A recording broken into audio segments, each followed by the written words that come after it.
I mean, there's so many differences in as you see, in culture. Have a little bit like moving from finance to sales, right? This happens a lot, and more so in the US than it does in Europe. There are general differences. I wouldn't say they're more personal and more business life, but they are more critical on the business side. After then working a few years in the US, I realized what really happened. Because speaking English and understanding English is two different things. Welcome to the Westbound Podcast. My name is Matthias Koehler, founder and managing director of the Koehler Group. Each month we bring you international business leaders to share their personal and professional journey in North America. Thank you for spending time with us. And now let's get to it. Well, welcome to the Westbound Podcast, everybody. My name is Matt Koehler, and we're here to serve the European business community. It is my delight to have Matthias Koehler with Transatlantic Business Results with me today. We'll be speaking about all things market entry United States into the United States, as he has a consulting and coaching business that he operates out of Germany, but has a illustrious, or let's say long career in the US as well. So super excited. Welcome, Matthias. Thank you, Matthias. Thanks for having me. Thanks for the invite. Yeah, absolutely. Pleased to be here. Yep, I'm glad you're here. You know, same name, I think even the same spelling. Same struggles with the Americans. It's a TH. With the TH, exactly, yeah. Well, that's good. I think you got here, a couple of days ago? Yeah, I got in on Saturday a few days ago into Atlanta. Yeah, meeting with some business partners here in the US. As you said, I'm stationed in Germany. Yeah, but frequently in the US, meeting with people and doing trips with customers. And I'm pleased to be here today with you. Awesome, and already started off, from what I understand, the trip right by going to see the Atlanta Falcons. So that's pretty cool. Yeah, that was exciting. I mean, I'm a football fan for a long time. So even when I was a kid, I was used to watch the Super Bowl once a year. Yeah. So I'm very into American football for a long time now. Every time I have the chance to see a new stadium, a new team, I, of course, take the opportunity. Yeah, that's good. Yeah, the stadium, the Mercedes-Benz Stadium, is really something to see. Unlike the Atlanta Falcons, that's how not to play football at this time. Well, basically, my team is the Chicago Bears, okay. And now we know how it feels not to perform too good. But it's much warmer here in Atlanta, of course. That's true. Yeah, you caught some really good weather. We're in the fall weather month right now here in Atlanta, and it's this is pretty hard to beat. Yeah, it's beautiful. Yeah. Good. Well, as I already announced in my introduction, you have a really long career in the US, now out of Germany again, and so pretty excited to learn about that. Maybe you can tell us a little bit about your, personal journey into the US and back to Germany, kind of get to see what you're all about. Yeah, that's as you said, that's kind of a journey. So, as I just said when I was introducing myself, I had always a big connections with the U.S. in the past. So the area where I grew up, it's Memmingen. We also had the U.S. Air Force there, Air Force Base. So Americans were always close to us. I played ice hockey. So hockey, a lot of American and Canadian teammates I had during that time, American football. So I was always connected to the U.S. a little bit. I went on a students exchange to Idaho, the potato state, many years ago. And that kept kind of being my, what I really liked. So then I was happy to start with a company after I studied business administration. I started with a company called the Wagner Group, which is a supplier of equipment for painting and coating. Mm-hmm. Mainly the Americans or the American people are living in the America.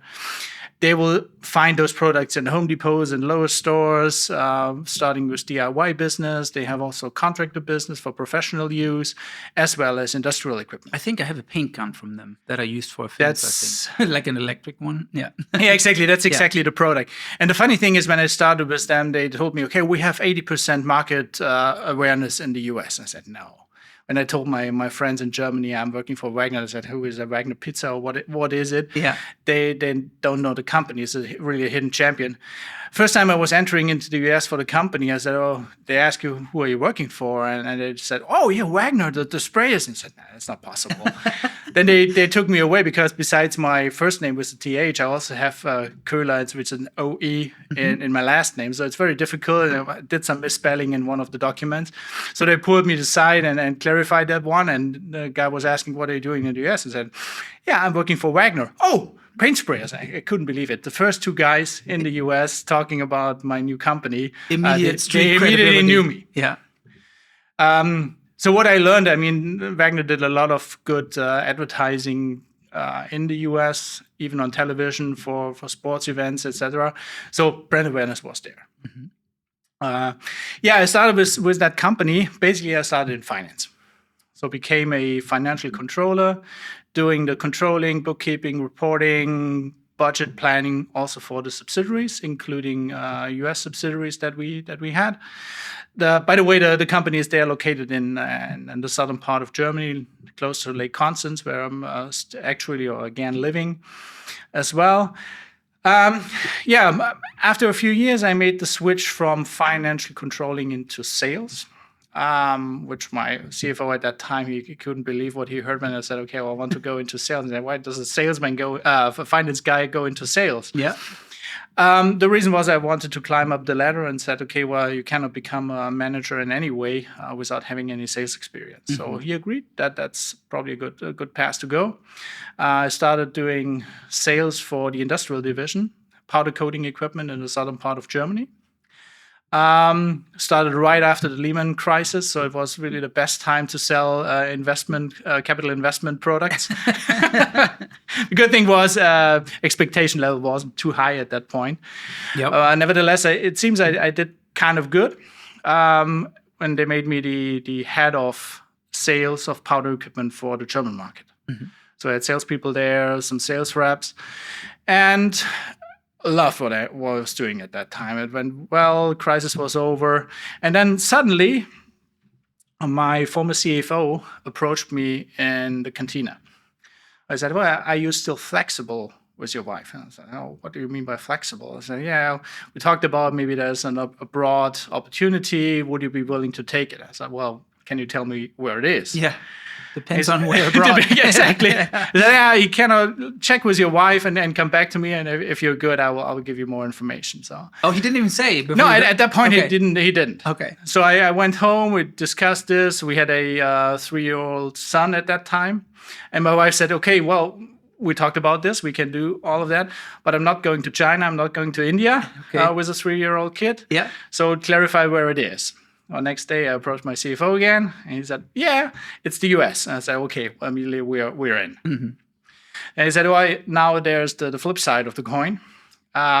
He has to go to the US the week after we talked, as that I have to release the president there, and I need immediate replacement. So, and you're the guy." So, which meant that was in May 2012, and in June 2012, I was the first time on the plane. Moving to the US, first without family, and going back and forth for a while. Also, so literally within 3-4 weeks, your life changed. Yeah, 2 weeks. I would say 2 weeks. There was a quick vacation in between, and then basically he said, "Okay, set off." We gotta go back to this point at the very end of our conversation, because it's pretty crazy what's coming from here.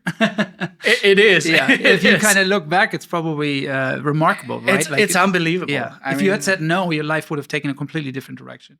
Absolutely. Yeah. Absolutely. Yeah. And luckily, my wife also agreed to do that step, which is not a small thing, especially with a small kid. Absolutely. To move country and leave everything behind immediately, basically, in that case. Yeah, so I was on the plane in June, going back and forth. Then all the visa stuff had to be clarified to get an L1 visa at that time. And the crazy thing about this is there was also a challenge. So what he then told me is, okay, well, it's not going very good in the US. So our industrial entity, is not performing well. So there's two scenarios. You have 18 months, you turn it around, and everything's good, or you shut it down, which is another good intro. If you move with your family to the US, you don't know what's going to happen. Yeah, that's almost as good as starting in capital equipment sales after financial crisis, right? So you have a knack for special Exactly. Yeah. situations. If I make a move in some directions, people should be worried. It's coming even better later on. Okay. Well, okay. Then I decided, okay, let's give it a try, but I will move not the family into the US before I can say is this going to work or not. So I was going back and forth again, like I said, first half year, and we could figure out, okay, there's a good realistic chance that we turn the thing around, and I moved the family into the US. That was January of 2013 or 2013. In the middle of the cold winter in Chicago, minus 30 degrees Celsius, which was really rough. Also a very interesting time then for my wife and my kid. I can imagine, yeah. To adapt to all this. Yeah, absolutely. All the wind, all the snow, and Yeah. real cold. I mean, you have it cold in the south too of Germany, but probably nothing like those Midwestern winters, huh? Not really. I mean, it's really harsh and cold. And I think it was one of the coldest winters for many years Yeah. when we arrived. The good thing is it's really a dry cold. So I rather have minus 20 degrees Celsius in the US than 0 and dusty, wet weather in Germany. Yeah. Yeah. So okay, but then the challenge really started in the US. And the first thing I learned, and we will talk about culture and a lot of stuff later on, I assume, what's important if you get to the US. For both, the one that's sent to the US on the assignment, as well as the family, as well as the people left behind. So first learning I had, okay, well, I was covered. I was in business every day, morning to night. I was really occupied with everything, and I had my social life starting off with people at work. My wife didn't. So she was sitting at home with a 3-year-old, 8 hours a day, waiting for daddy to come home. Snowed in, Yeah. Cold. You couldn't go outside. I mean, it was a big house. Furniture was still on the way. So in the first few weeks, even the container with the furniture was not there yet. It was rough. I can imagine. Yeah. It was really rough for them. And it was very, very close to breaking up. The assignment, not the marriage. Yeah. Because I said, okay, either we do this together and it works, or it doesn't, and I call my boss and say we will break up. Yeah. And I was one call away from taking the call, but my wife said, no, let's figure that out. We'll get there. So then she started to go to indoor playgrounds and malls and stuff, and immediately she got connected to people, and they heard her talking German with the kid. And they said, "Oh yeah, hey, is this German? So his I'm the nanny. His mother's German. Can we exchange phone numbers?" And so we did. And after a few weeks, she got connected with other Germans or German American families, Americans, and was into it. And from that moment on, it was just a funny ride for all of us. That's fantastic. Yeah, very good. Yeah, it's so interesting. Like we hear. There's all the time in our business, people sending, companies sending expats, right? And then it's this is the most qualified guy. This is the guy that sells the most, right? He's the most successful here or there, or knows this core competency. I've never heard anybody interviewing like the couple, because I really think that, like you were mentioning, it was like one call away from this not working out. Yeah. And it's really, if you don't have a spouse with you that is really in it, to do this and has the tenacity, to deal with it, to build those new relationships, it's almost doomed to fail. Absolutely, this is crucial, and I'm happy you say that, because this is also what my experience. You think about the job, everything around it, but nobody takes care really about what the partner, the family thinks. And I had a colleague coming into the US, close after me. And they had to break up after half a year. He was fine, job was fine, but wife couldn't adapt. Her family in Germany wasn't happy about that move, built up some pressure, and it just didn't work out. And he said, okay, well, either marriage is going down or we return. And they they return to Germany after Yeah. half a year. And I don't know the percentage, but it's a high percentage of must be extremely people high. that fail. Yeah. Yeah. If you think about it, like you were saying, you're completely mentally stimulated trying to turn around this business, right? You have all your business contacts, you have business lunches, you have networking functions afterwards, probably meeting other Germans with the German American Chamber of Commerce and stuff like that. Exactly. People your age, right? And then the spouse is at home, really just dying a slow death, for lack of better words. Exactly. Yeah. It's really interesting. So I think this will be one of the pitfalls for a company coming here, and a topic we should talk about later on. As that's your business. So you're at Wagner, and it's this turnaround business. Are you the CEO at that? You're the president for Wagner? I was the president of the company. Mm-hmm. Exactly. Yeah. Well, it went pretty good. There was some struggles in the beginning. There was also a big learning that, especially on the intercultural side, I had a lot to learn. Even with all the history, being in the US before, having meetings.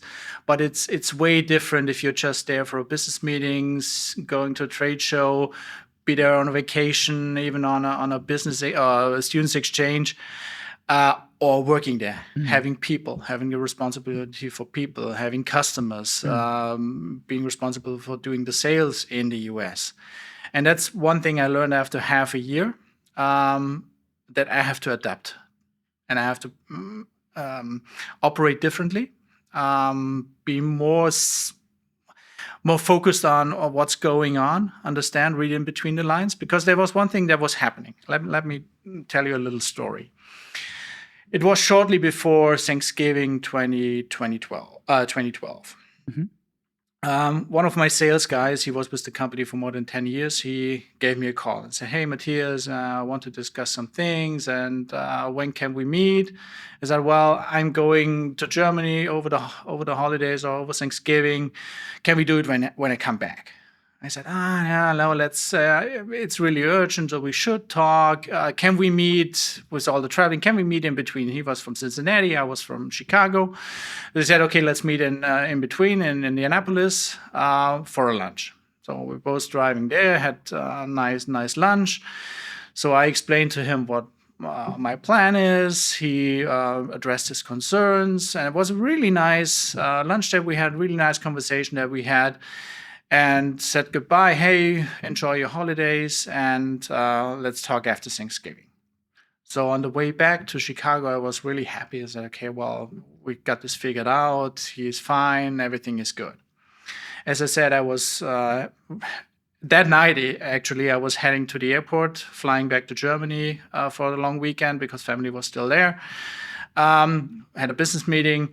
Next week, I was at the airport in Munich. Directly at the gate, 5 minutes before boarding, I got a call from that salesman. And he told me, "I'm giving my notice. I'm leaving. So okay. I'm there for another 2 weeks and I'm gone." Didn't go the way you thought it did.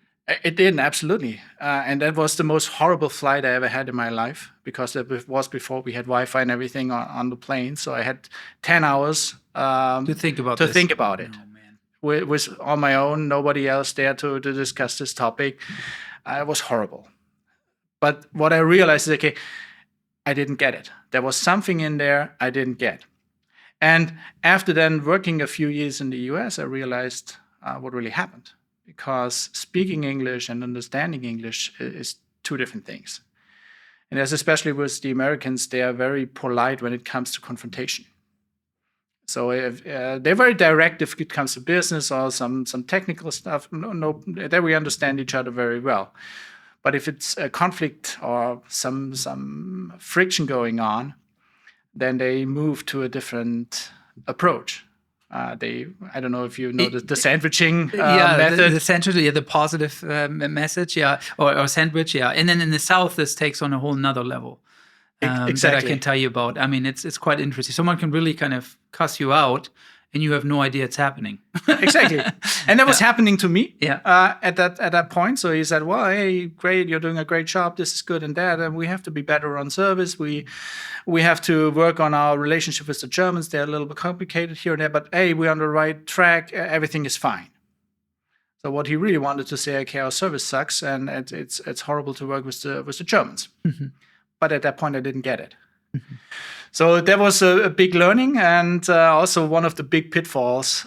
Germans coming to the US, if it's an expat or companies moving to the US, that they really should look into, especially when it comes to conversation with customers, with employees, with partners, to really get what they want to say. So you had that as a president for Wagner, right? That's when that happened. So Correct. that was like one of the first real pivotal moments where like, okay, interesting. And you're using this very much now, yeah.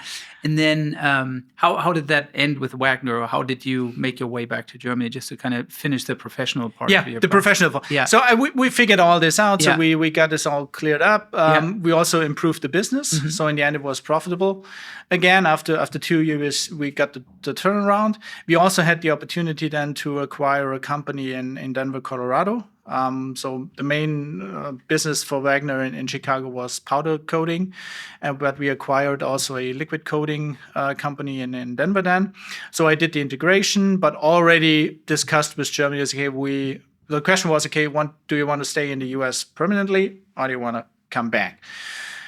And at that point, my son was about to get into first grade.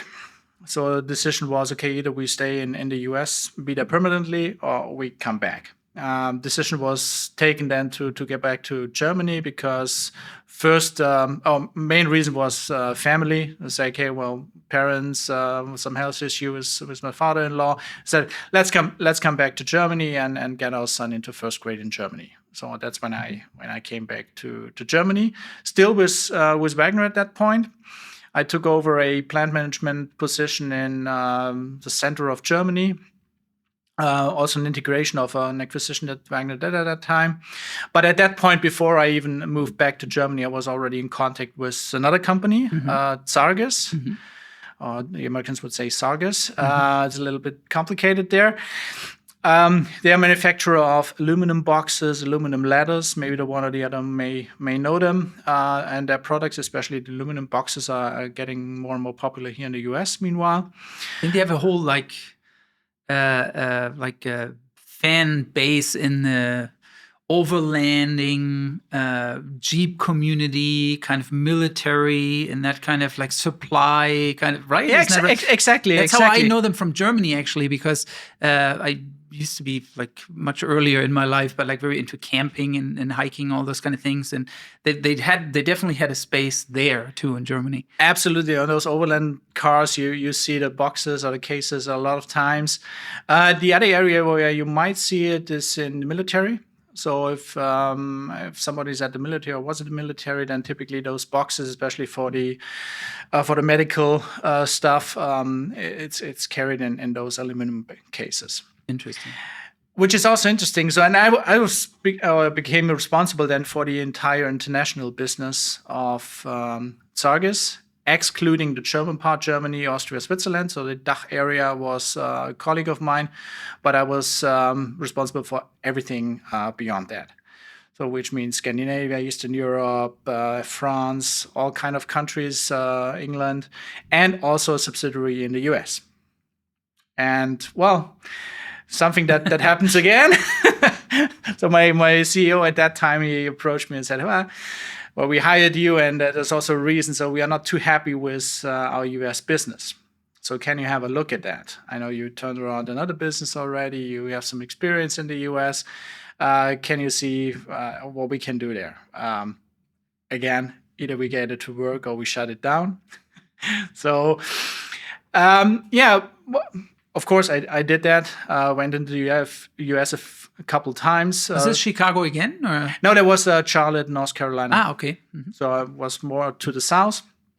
So we figured out there was some issues also with the president at that time. Didn't work really out the way. There were also strategy issues, but also again culture. So there was also the big gap between the German R&D department. What they did, they were pulled into the market basically by some customers from the military defense area, very special made products for specific cases. And there was always friction between the German engineers. They want to do it right, and the American salespeople that want to get the business, and a little more on an. Very different cultures there when we go really into the sales nitty gritty. So it's so you mentioned like pulled into the market. Was this one of those scenarios where just some sales started to happen for the company? And they happily took them, of course. And then eventually it becomes so big that, okay, we got to give this more attention, and you kind of start doing a market entry and then have employees. Was it along those lines? Or along those lines? Yeah. I mean, they had a US subsidiary already when I came in. They had it for 10 years already. But it was exactly this scenario, which is also retrospective of one of those scenarios that's very common, especially in German industry. So some customers move to the US and say, hey, I like your product. I want to have it in the US as well. So pull you in. I had a meeting with a client last week, and they told us that they're currently doing $2 million in sales. And then I asked about, the person who was supposed to find them, like, what will be success to you in the next 3 to 5 years? And they said, well, we think it could easily be 10 million. And, the way we look at it here in Germany is it's free money.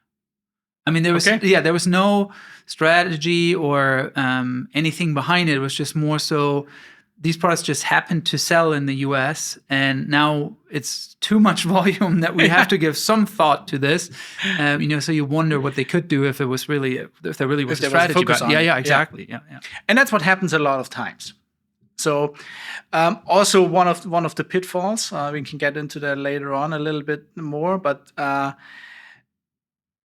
if you're successful with a European company moving to the US and pulling your product into the market is something different than being successful with your product on the US market because the product is so great. Mm-hmm. And this is something you really have to look into before you go this step to really make sure that your product is really good for the US market. Yeah. But there's a good reason if somebody pulled you in, and if you're successful, if you're running the business, and like you described, there's also some, it's getting bigger and bigger, it's free money. It's the best case scenario. Case scenario. Yeah, someone thinks, or you have a value proposition without you ever knowing you had one. Absolutely. Yeah, absolutely. That's great. Yeah. What's then afterwards important that you then build up the structure and really build a strategy around it, because that wasn't a strategy at that point when you're pulled in, but you have to build up the strategy then to really make it work successfully in the future. Yeah, and often what's probably also fair to say out of my experience, and I think you would agree, you'll find that these companies usually have, annual revenues, let's say up to 100 million euros worldwide. Yeah. So in their defense, the home market has always been Europe or Germany for that matter. And it is just resource-wise. It's also something that, takes a lot of effort, and there's not that many resources, sometimes not the qualifications, or, so it's not all just by happenstance, so to say. Exactly. Yeah. Very good. So Zages, very interesting. Yeah. So you were the president or the CEO for Zages? For Zages, I was the managing director of the international business. Mm-hmm. And what happened to Zages then was in 2018 they were acquired by a company called Werner Co. Mm-hmm. Also the people in the US will recognize this. I have a ladder from Werner. Exactly. Yeah, that was the one with the yellow. Yes. Yeah. Exactly. Or orange. Also again from the Home Depots and Lowe's stores. You know those products. Or when you're driving behind a construction guy, then they typically have a Werner ladder on there. Or you find it on 285 because it fell off somebody's truck. Can happen as well. Right. Yeah. So they acquired Zages at that time because they wanted to expand into the European Asian market more strongly. They also acquired a French group and a British group at that time, and they themselves again were owned by private equity. So a different scenario then, other than when I entered Zages. So then I became the managing director of the international business for Werner Co. in Europe. Meaning everything that was not the home markets of the German, French, and British group. So everybody who had export business, that was also all then combined under my roof. Mm-hmm. So you can imagine, so you have private equity, you have US ownership, you have three big counterparts in Germany, France, and England, and you have a lot of other countries. Mm-hmm. So probably the most you can have in intercultural activities. Yeah, that's like being fed with a fire hose and intercultural competence, right? Right. Yeah. So, but at that time, I already had my experiences, so I could handle that quite good. So that was a fun ride. And then something happened that happened to all of us. The pandemic hit. So, and from a typical week of mine looked like, okay, I'm leaving the house Monday morning, come back on Friday, drop off my dirty laundry and say hello to the kids and the wife and leave again on Sunday night or Monday morning. Mm-hmm. So, and from 90% travel time, I was down to 0 like everybody. Yep. So, and two things happened. So I had a little more time for the family, which was great. Second, I had a bit more time for some other projects. First thing I was doing, because with all this transatlantic German-American business that I was doing, I said, well, what I experienced, like the story with the salesman, you should write a book about that. So how many people say, oh, you should write a book about that? Oh, yeah. It was the same with me and never happened. Yeah. So pandemic was the opportunity to really do it. And I wrote a book. You actually did write a book. We have it right here. We'll show it to the camera for the ones that are watching on YouTube. It is called Winning in America, and the rest of it is German. So you can. Is it in English and German, or you just have it in unfortunately German? Not yet. I'm asked this question quite many times. Okay. So it's only in German right now. Yeah. Nevertheless, you can get it everywhere. You can get books also on Amazon as a ebook version. Well, and also, I mean, your main target group here would be a German reading this. So yeah, exactly. That was the reason for the book, for Germans that want to enter into the US market, for Germans that are already in the market, maybe struggling with the same issues that I had at that time. How long did it take you to write the book? That's funny because that's a question I'm getting a lot of times. Actually, the writing was only 6 weeks. Okay. So because I had everything in my mind, I had it structured quite well. I had a publisher that helped me to structure my ideas and everything, but I was doing the writing completely on my own, of course. But it only took 6 weeks. Mm-hmm. Then it took another 3 months to get all the design and corrections and everything done. Putting it editing, exactly, to make it really look like it looks today. Yeah. And then it was published in March 2022. Fantastic! Yeah, congratulations on writing a book. Yeah. I mean, Thanks. That's absolutely amazing. Yeah, and then after the book, you kind of build the business around the book, so to say, or did it kind of spark your interest? Kind of. I mean, it sparked the idea and said, well, I have all this knowledge now, dealing in the transatlantic business. Worked for 2 companies that had exactly the same issue and problem and opportunities, of course, and also being in the German-American community for a while, all those questions, all those struggles, they're always the same. Always the same. They're always the same. Always the same. I have calls every week, and it's always the same questions, and the answers also are changing very little. So I think it's good that you put it in writing for someone to prepare, and then also have your business, which we're about to talk to quite a bit. Yeah, exactly. Yeah, and that's what happened. I said, well, now I have built up all this experience and knowledge. So why not offering that to other companies, to other people, expats that are in the same situation that I was? And maybe avoid to fall into too many pitfalls. I mean, you will make your learnings on the way anyway. You cannot prepare for everything, but you can leave out a lot of those pitfalls. Absolutely, yeah. I mean, if you could just avoid the big ones, right? Exactly. I think you already be a lot better off. So, yeah. So you are in. I mean, just to summarize really quickly. So you're in a lead sales position for Wagner in Europe. So this is happening in Europe. You come to the US the first time for Wagner, take a major leadership position. Then you're back in Europe. You take a position with Zages, and you have a major sales position there for them. And you come back to the US and take over a major leadership position there to then go back to Germany and start your consulting. I was only once in the US. Only once in the US. I took the position I had with Werner was still in Germany. Got it. Okay. Just traveled back and forth all the time. But then it was a total of how many years in the US? It's 4.5. Okay, gotcha. Yeah. That you were in the US. Plus all the business trips. All the and travel stuff, and business trips and such. Yeah, exactly. And now I think this is why I was so interested in talking to you, because sure, there's a lot of people that do intercultural coaching and such, but what I thought was very interesting is having someone on the podcast like you that has been in the fire, has done it here, has turned around a couple of things, then goes back to Germany, now shepherds, so to say, a market entrant, if they are open to such services, and part of that offering could be intercultural coaching, right? So I think this might be a good segue into like your company and all the different services that you offer. Maybe give us an overview, and then we can kind of jump into individual ones. Yeah, exactly. Like I said, with the book, there was the kind of the spark that fired up and say, okay, well, it makes sense to build up a company. Then what is because of the learnings? I said there's two big areas where people and companies have a need to prepare before they enter the US market. First is intercultural knowledge, knowing about the cultures, knowing about the differences, also market requirements on the US market, learn about that. And based on that, build up your own strategy. Because not necessarily what works in Europe works in the US as well. Yeah, you can almost exclusively say it doesn't. It doesn't, yeah. Unless it's chocolate, maybe, but then even distribution is different than, the chocolate. Exactly. That's what I'm saying. Almost every time, though, but most of the time, it's really different. Mm-hmm. I mean, just think about sustainability. Mm-hmm.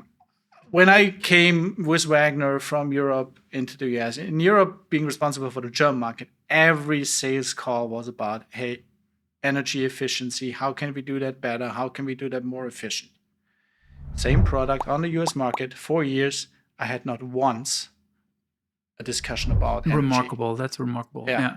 I mean, granted, that was 10 years ago, but I think it's still not a big issue because energy is so cheap in the US, nobody really cares about that part cost. Yeah. There's other things that are very important. Quality is good. I mean, and that alone shows you have to adapt also your sales pitch, your strategy, how you go to market, because what works in Germany or in Europe doesn't necessarily work in the US, or most of the time it doesn't. Yeah, exactly. Yeah, I also, and I don't know if you agree with this or not. I mean, obviously, don't leave your morals behind, right? That's not, you've got to operate within your moral compass.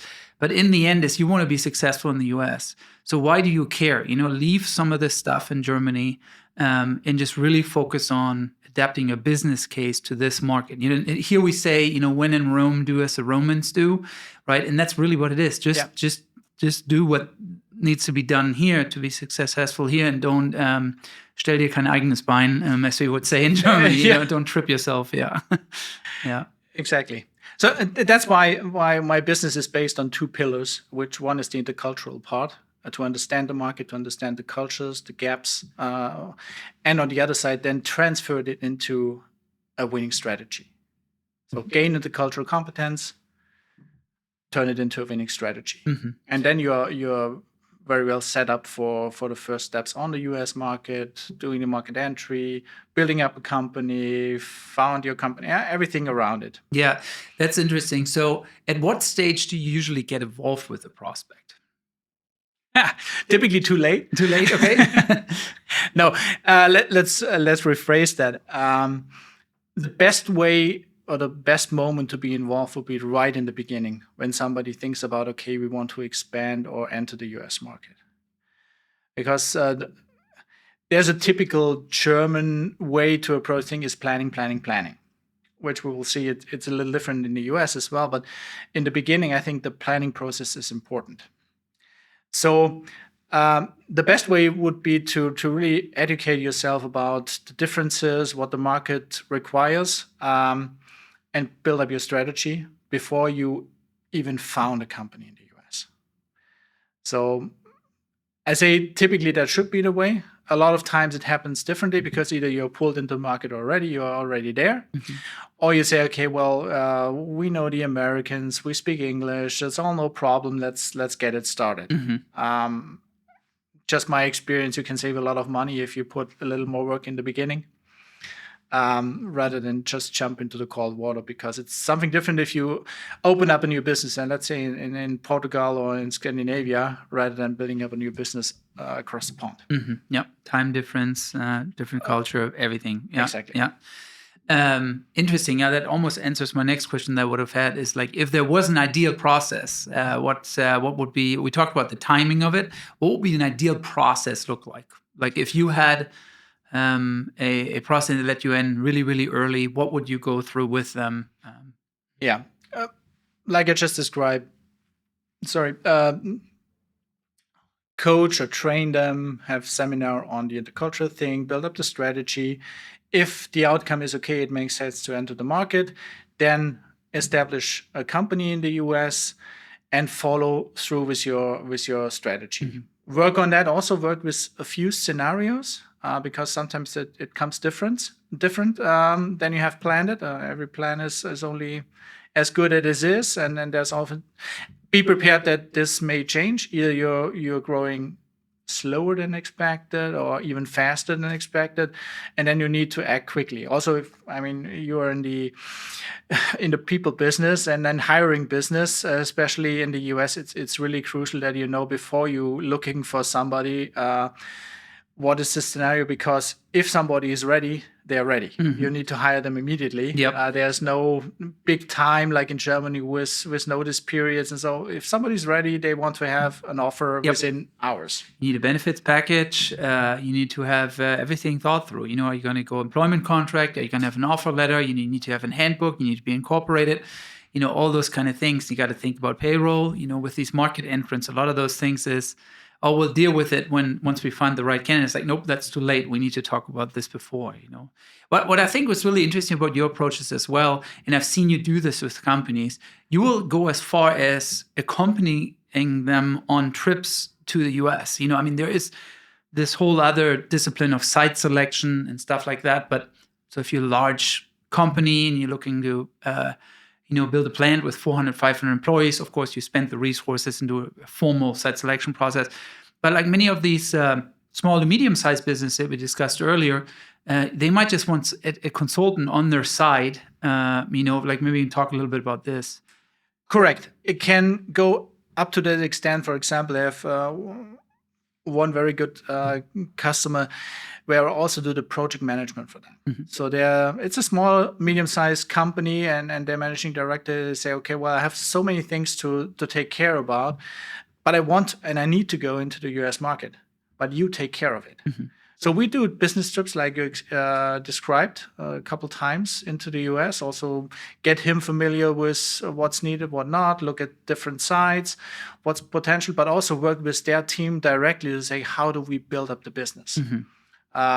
So let's like do independent sales rep versus hiring direct. What trade shows do we visit? Exactly. Mm-hmm. What's the sales strategy? Mm-hmm. There's different sales approaches that you can take, from e-commerce up to having your own sales people. Mm-hmm.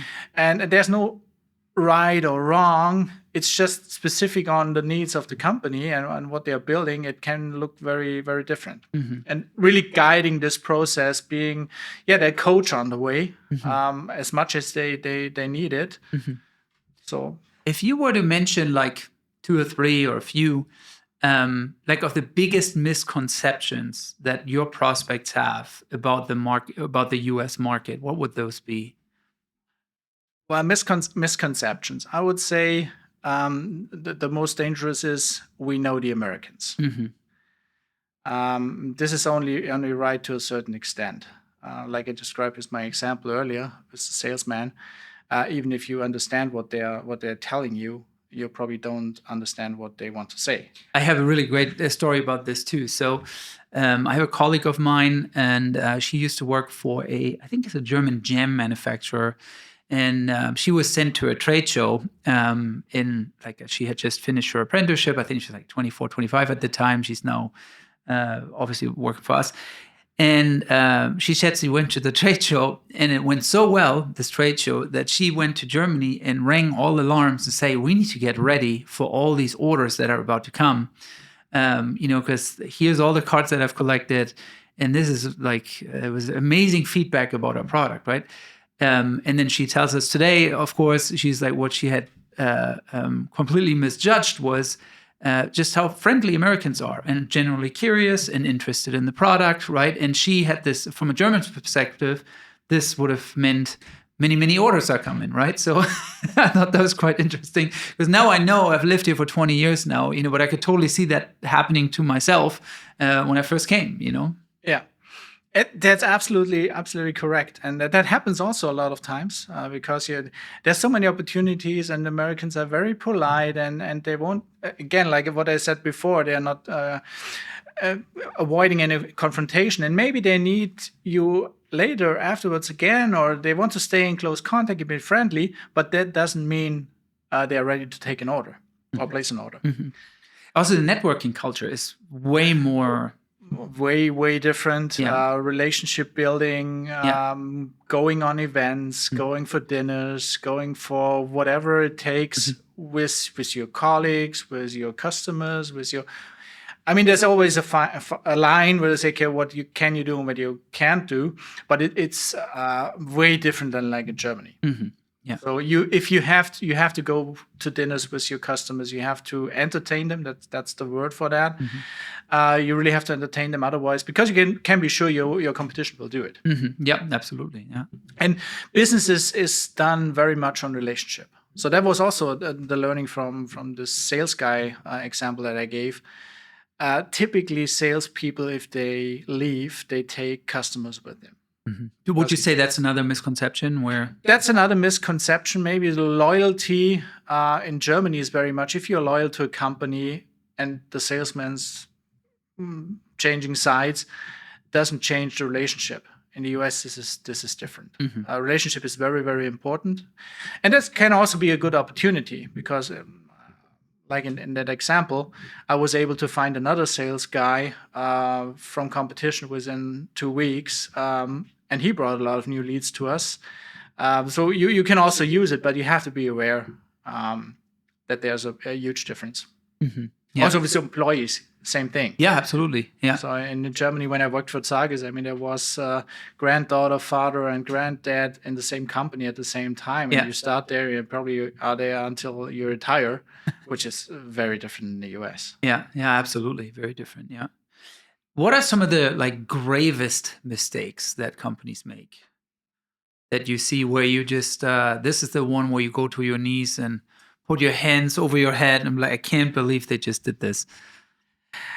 I wouldn't say that there's one thing. It's a mixture of a lot of things. Mm-hmm. I think what you have to be prepared for, and I use the word or the phrase "be aware" a lot of times. You just have to be aware that there's a difference. So that's probably the biggest mistake to say. We understand the Americans. We understand the market. No, you don't. If you haven't lived there for a while, and even I have colleagues or myself doing business with Americans or living in the US 20 years plus, and they tell me they still cannot tell between a yes and a no. Mm-hmm. Because if you're not socialized in that system, you act and behave differently. And maybe there's one thing, if Germans or European companies in general, we will not change the approach of the Americans. Neither will the Americans change the approach of a German engineer. Yeah, absolutely. Or, the perfect example here is Walmart, right? When they tried to enter the German market many years ago, and here comes the German grandmother with her little weaved basket looking for 2 slices of sourdough bread, right? Well, that doesn't fit the Walmart business model. No, right? I get greetings at the entrance from a stranger and say, what was going on here? I know, yeah. Highly, if you greet it too friendly, that's highly suspicious, right? Right, exactly. Yeah. So it's a very good example. So Walmart came to the European market. They did not adapt their strategy.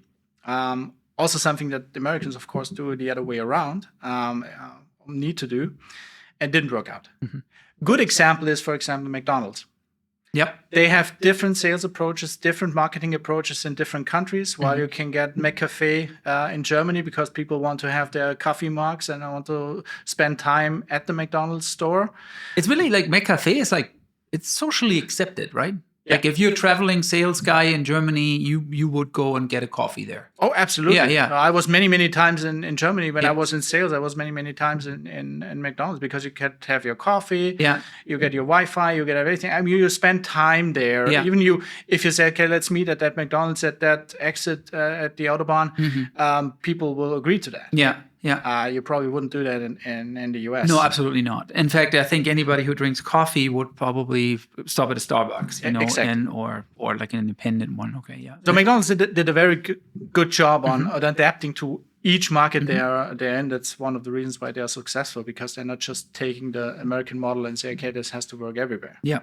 Yeah. So, and the other way around, it's also German companies coming to the US. There are some examples that work better and some that don't work that great. And that's exactly figuring out what are the points why those companies are successful. Yeah, and it's definitely in the detail a lot of times. Yeah. But it's a lot about adapting to the market. Yeah, absolutely. Be ready. Also adjust your product. A lot of times you have to adjust your product because what's working in Europe doesn't necessarily mean it works in the US. How often do you have to go through a product catalog and reduce the product offering to like, okay, let's try with these 4 and not with 205? Every time I would say. Yeah. I mean, typically a German catalog is big. The offering is big. I mean, it grew over decades. And make it as simple as possible for the American to place an order. Also, that means that was one of the first things I did at Wagner, actually. I reduced the complexity of our offering in the special machinery business in the US. Yeah. This is maybe also one misconception of German companies, especially in the machinery industry, special machinery. They say, we are the ones doing the extraordinary. We can do whatever it takes. We can do special. Yeah. Okay. So let's call it customization. Like I have heard this so many times, where it's like a client can call us and we'll make it. There's no way to scale a business, but we can adapt everything. And sorry to interrupt you, but you're right. And then every time I hear it, I'm like, oh, cringe, because of course you can do that, but it's very difficult to. And you're about to say, to scale it. But it's in their DNA, and this is what makes them successful in Europe on the German market. It's this customization. So. And that's another thing to understand. If you get into the US market, typically you are a startup. Nobody knows your brand. So you are used to, okay, customers know my brand. They know me in Europe. If I'm on a trade show, they come to my booth anyway. If they have a project, they will ask us for a quote. This is not happening typically when you come into the US. Yeah. So you have to build up the brand. You have to have a startup mentality. So 2 things you can do. Either you have the startup mentality, which is rare in companies that have a long history on the European market, which is not bad, but it's just normal. It's just normal. It's the same for US companies. It's just a cycle of where you are. Yeah. Exactly. Yeah. So then you have to implement a structure also in the US differently from the European, that is quick and fast, reactive, can act as a startup. And then sometimes it helps to be more a component business or standardization of products helps you to enter the market, to make it easy because you have to sell your company, who you are, what you do. You have to sell it to sales partners. You have to sell it to reps. You have to sell it on your web page. Once this is done, you have to sell it to the end customer. And the easier and more compact your product is, the better. Yeah. And then you can scale also. I mean, if you have the same product and it works, then it can go quickly. Then you can really ramp up and scale your business quickly. I've seen very successful examples where, based on the US market, changes were made to equipment that made it way less complex. And they actually took it to product design in Germany, and they're now selling that much less complex machine over there, nearly for the same price. It's done wonders for margins. And it's originated here because the CEO was clever enough to see that in the market. Yep. Yeah. That's a very good example also for transferring knowledge from one market to the other market, to say, okay, what worked? Maybe you adapted it to the US market. You have defined a nice product range. and then bring it back to Germany. Also, that I've seen many times. Yeah, I love what you said about the startup mentality. I always say this to my clients in the discovery meeting, and I say it in German because they're Germans, right? And then I say it kind of abfällig. What's the English word? Like kind of with a down voice, like dismissive. Dismissive, word, dismissive tone. It's like, why would someone want to work for you? And I say it that way on purpose because that's really how a candidate looks at it. If I can work for SpaceX, or I can work for Caterpillar, or I can work for John Deere, and what people also always got to remember is how few, like mechanical engineering graduates, for example, in the United States, this is so competitive. I want to say in the entire United States, less than 50,000 people that graduate with a mechanical engineering degree. I think that number is correct. Don't quote me on it, but I think it's extremely low. And of those, like half of them are actually still going to be in mechanical engineering, once they have a little bit, like you went from finance to sales, right? So this happens a lot, and more so in the US than it does in Europe. And so really you got to ask yourself the question, like why would want someone to work for me? Yeah. And I think it's a very legitimate question. And the only way you answer it is by having a startup mentality and taking off this jacket of pride, history, tradition. I'm not saying you ditch it all. No. Be proud of what you build up in Europe. No question. But you have to be aware that you are a startup in the US with your product. And a perfect example. And why should somebody work for you? Mm-hmm. Yeah. Same. I mean, it would be the same, and always put yourself on the seat of the other guy. Yeah. If somebody comes to Germany with a new company and you are established in Germany and you go to a trade show and you have different offerings, of course you start with the companies you start with the companies that are more local. Yeah. Localization is also another thing. You be more American. If you act in America, you have to act like an American company. Mm-hmm. So you like what you're familiar with. Mm-hmm. And you have to be aware that if you get into the US market, typically you are the unknown. Mm-hmm. You are the one, you have to offer something extraordinary to be known. Yeah. And typically no product that you bring into the US is not there already. True. Yeah. And that's also one of the questions I ask my customers. Say, well, we have this glass, for example. Mm-hmm. Why is this a better glass? Why is this a better glass for the US market? Yeah, because I can tell you one thing. If there is a glass that functions almost the same, the American's going to buy the cheaper one. Yeah, they will. And so you really got to have some, unless in like really high quality applications somewhere, maybe aerospace or, I think I've seen it in medical. You really have to have a really good reason. I know this from my time in the automotive industry. There was some brake service testing equipment and cooling system equipment, and there were just Asian variations of this, and there was just no reason to buy anything German. As long as it does the trick. Yeah. I mean, there's always the application. Mm-hmm. US customers look for the application. They need something now. Mm-hmm. Look at cars. Mm-hmm. The cars is a good example. How many times have I heard in Germany, those Americans' cars, they are not the quality like a BMW or a not Mercedes. The same gap distances. No, the gap distance and all that. The gap distance. That's a German. I agree. Yeah. But you have to understand, in the US, it's the application. You use a car. It's not a status symbol. It's something you use typically. You have your truck. It can break down. It should not break down. That's most important because you have to do your work with that. Mm-hmm. But if there's the distances, if they're not 100%, they're not. Mm-hmm. Nobody cares. Mm-hmm. If you at a rental car station, for example, typically in Germany, if you have a scratch on your door and you return the car, I mean, this is a big hassle. Mm-hmm. All the rental car stations, they will get mad. Mm-hmm. In the US, everything that's smaller than a $1 bill or a golf ball, they say it's no problem. Mm-hmm. I've never had any problem with any dint or any scratch. Me neither. In 20 years, and in Germany, the last 2 trips, I had an issue, and it wasn't me. So it also shows that Americans care for different things. I mean, they need a big car because they have to do their lawn business, or they have 5 people plus a dog and everything has to fit in the car. That's more important than having a super nice car. Mm-hmm. There's also a market for super nice cars in the US, of course. But the big mass, is acting different. Yeah, I think what you're describing is really like the vast majority of the United States is about this concept of pragmatism. I talk about this all the time. It's really, and I think it originated in the US. It's all about pragmatism. And then of course you always have the subsection that wants the newest iPhone or wants to drive a Porsche, and then gap distances matter. It's a high-end product, right? Yeah.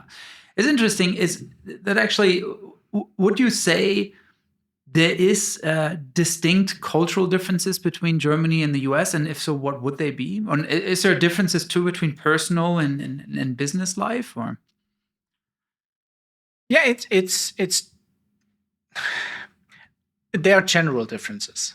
I wouldn't say they're more personal and more business life, but they are more critical on the business side. So if, like I said in the beginning, if you're on a vacation in the US, you just love it. You like it. There's good service. If you go to a restaurant, they're nice people.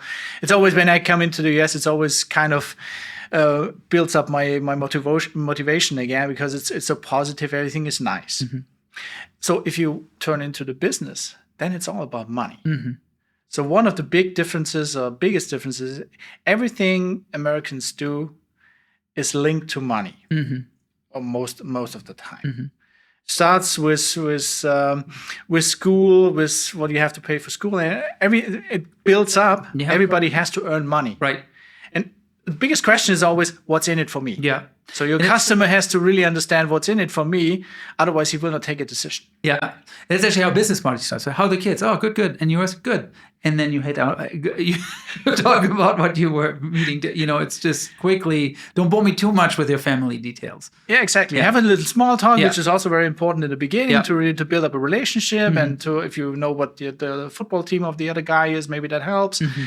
But then it's into business. Mm-hmm. And then it's very strict. It's all about, okay, who has the better product for the need I have? Maybe the quality is not as good, but it has the quickest return on investment, mm-hmm. for example. Mm-hmm. So in Germany, it would be a little more long-term. Mm-hmm. I mean, there's so many differences in as you see, in culture. Mm-hmm. It's not this one thing that you have to be, that you have to know. But be aware that there's a lot of differences. And once you heard them once or twice or more often, then you realize it at least and say, oh, yeah, I have to be careful there. That's why it's such a good approach that you have. Like if someone can keep you on retainer, I don't know how you bill it, but like someone can call you and you're just like, hey, I run into this issue, or, I'm going on this trip. Can you accompany me? Or, so because you have developed this set of eyes for the US market, but you very much know, where they're coming from, and how they're thinking about it. Yeah, that's exactly how it works, and that's exactly how I understand my role, to be the coach and the sparring partner sometimes for exactly those questions. Yeah, it doesn't mean I have an answer for everything. No, of course not. I still have my difficulties here or there to understand what's really said, because that's also a reason why I say, if you have a touch point to the customer, have an American doing that. Mm-hmm. If it's marketing, if it's sales, mm-hmm. Make sure this is an American doing the job, mm-hmm. if possible. But then, give me a call.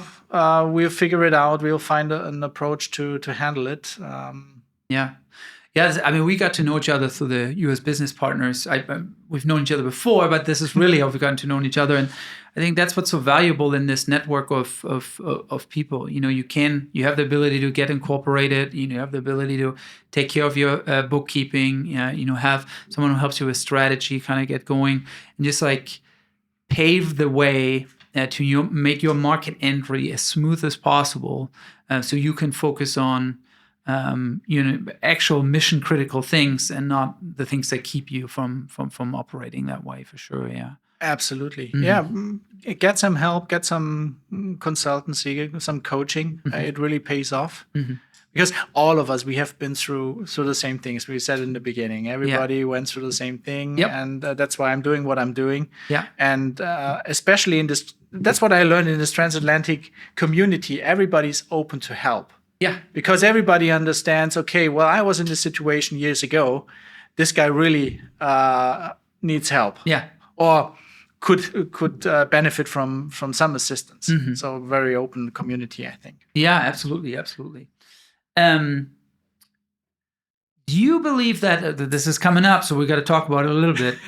Do you believe that one party or the other has an impact on how specifically the Mittelstand thinks about investing in the US? Like, have you seen, hey, if this party is in power, I'm not doing it? Or do you think it's more long-term investing, how they're thinking? I've heard things like very, very vocal, and I always wonder if that truly is impacting things in the end, or if this is more so the personal talk, and then you look at the numbers and you just do it. So you're talking about the political part of it? Yeah, Yeah. like, we may or may not have a change in political parties right now. If there was a different party in power, a while ago. Now it's the Democrats at the moment. Yeah, I get this question all the time. Mm-hmm. Friends, company, business, everywhere saying, "What do you think, and what's going to happen?" Mm-hmm. So if it comes to pure business, I'm quite clear on that. I mean, there's no big difference. Mm-hmm. If it's the Democrats or the Republicans, and one of the laws, you don't talk about politics in the U.S. That's typically. true. That's true. Yep. Nevertheless, we religion. And now we recently added nutrition, so you pretty much don't talk about anything anymore. No, Yeah. But from a business perspective, because either party wants to have the best for the country, employ people in the US, bring business into the US. So there's not much difference. Maybe the one party is more talking about duties, the other one is maybe increasing taxes. There's little differences, but in general, that should not impact my decision if I go into the US market or not. That's basically my answer. Mm-hmm. It's even further. I think there is a great opportunity for European companies to enter the market now. Mm-hmm. Because what's happening after the pandemic, everybody around the world realized, okay, we have to be more independent from our supply chains. So the Americans forefront, bringing more and more manufacturing back into the US. Onshoring, nearshoring, the IRA, all these programs that they build up to invest in the US. Mm-hmm. So what we can clearly see over the last 3 years that the export of machinery into the US is increasing significantly.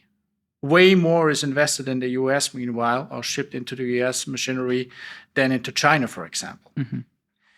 So there is now a gap. I would say it's maybe 2-5 from business to business in different 10 years, where the market and the cake is getting bigger. Mm-hmm. But that will end. Yep. At some place, it's settled, and then it's more competition. Okay, if you want to enter the market now, I think it's a very good time because the US is building up business. Mm-hmm.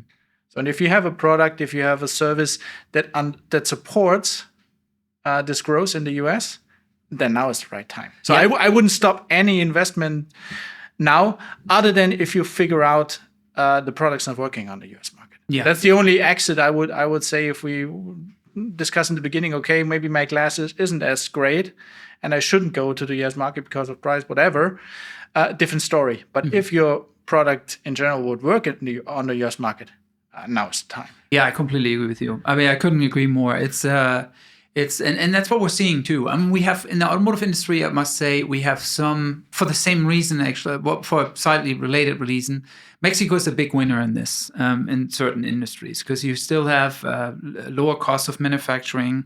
It's the biggest trade partner of the US. And you can get your products pretty quickly into the US, so we see some of that.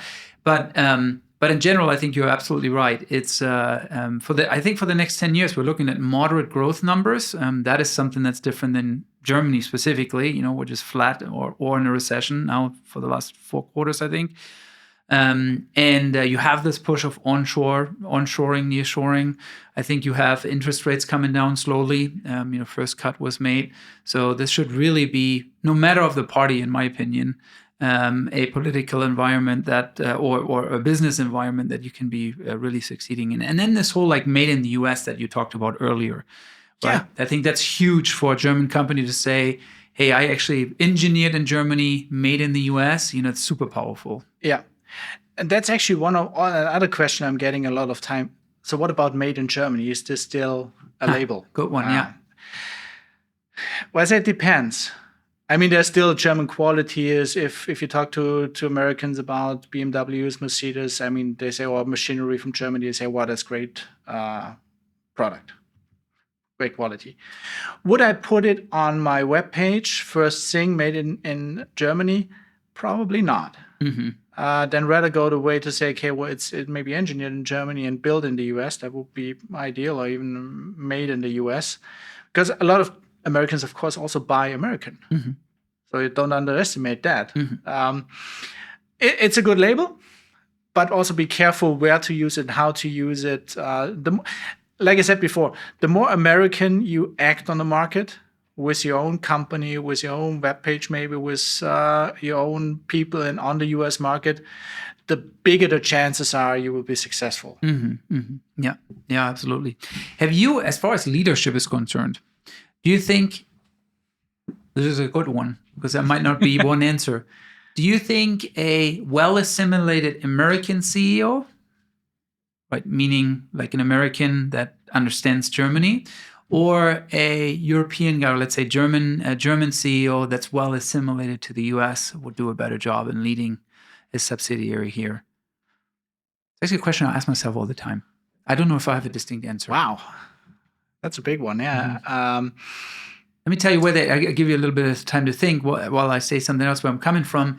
It's we see this yo-yo thing going on. It's like, okay, we have an American CEO because we want to be American, right? And then this person does a pretty decent job, and then there's miscommunication, or the subsidiary drifts away, or mostly it's like Germany doesn't feel understood anymore, or the other way around.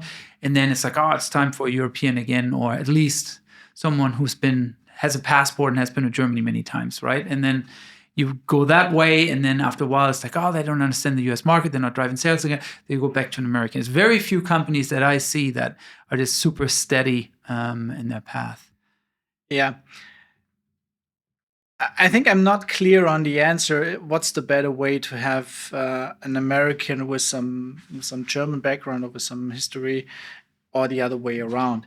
I think the most important thing is that you have somebody in the US that has some experience with the other culture, and real experience, not from a holiday or something else or a business trip, but really worked, lived, grew up in the other country.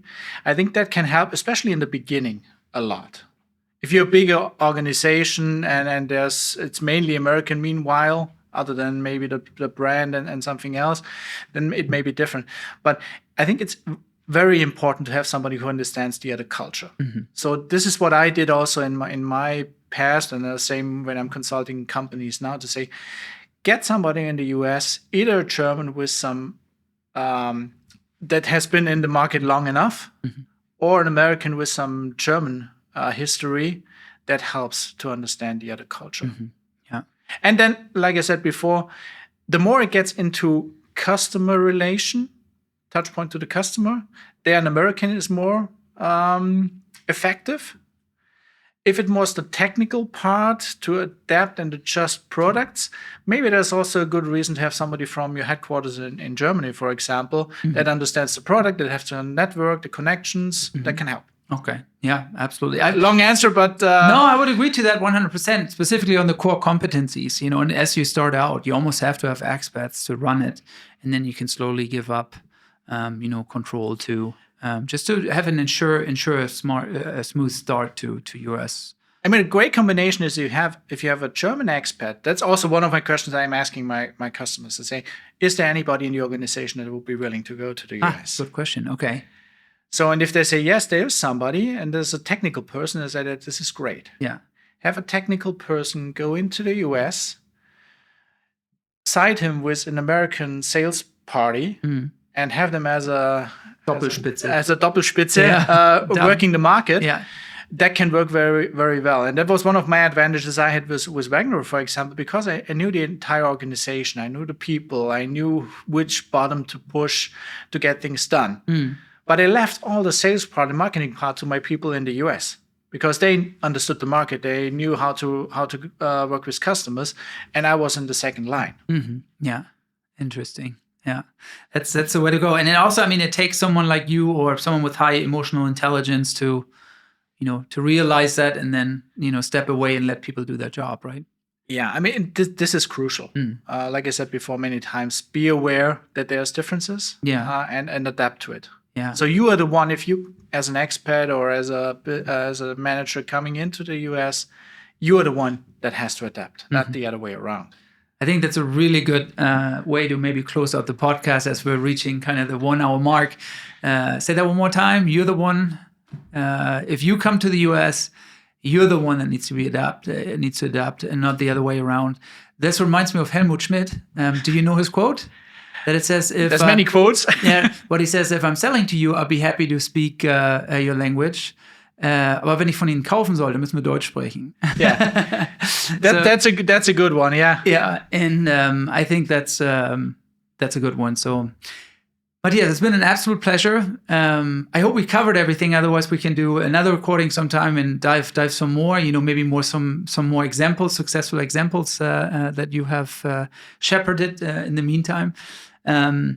Let me help you out a little bit. I want to show everybody Winning America again, Matthias's book. I can highly recommend it. It has looked before this recording. It has really good reviews on Amazon, and I think you can order it on Amazon. We'll go ahead and put the description or the link to it in the description, so you can order it there. Is there any other, your website? Can you mention those things? Social media channels, website? Yeah, website. You can find me on LinkedIn. Yeah. It's probably, meanwhile, the easiest part, and then you can go from there onto the webpage. Contact me whenever you have a question. I'm free to answer it. And it was a great pleasure to be here. And I hope the listeners could take a lot from this podcast, some inspiration or some tips, and just be ready, be prepared, be aware. And then there's great opportunities on the US market to be successful. I absolutely agree with that. Yeah, and to the listeners and maybe also to the viewers, if there's any specific topics that you're interested in, specifically pertaining to Matthias, but also just in general the podcast, please leave some comments in the video or the podcast description so we kind of know what direction you want to be headed. We really appreciate all the likes and comments. Please do that as well. And Matthias, once again, this is awesome. Thanks for coming. Thank you very much, Matthias, for having me.